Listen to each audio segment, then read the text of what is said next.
aset dan kunci penting negeri ini adalah dalam bidang pendidikan.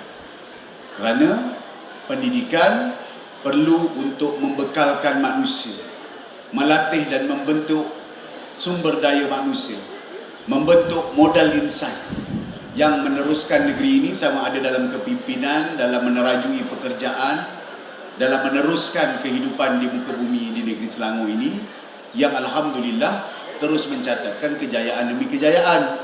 Hasil ekonominya baik, sumbangan KDNK kita paling besar, nilaian ekonomi kita paling besar. Pendidikan menjadi petanda penting serta aset penting kepada negeri, kerana kita yakin kalau kita dapat bangunkan institusi-institusi penting seperti UNICEF ini dengan baik, dengan kompak, dengan jitu, dengan utuh, kita akan dapat sediakan masa depan negeri ini dan masa depan negara secara amnya.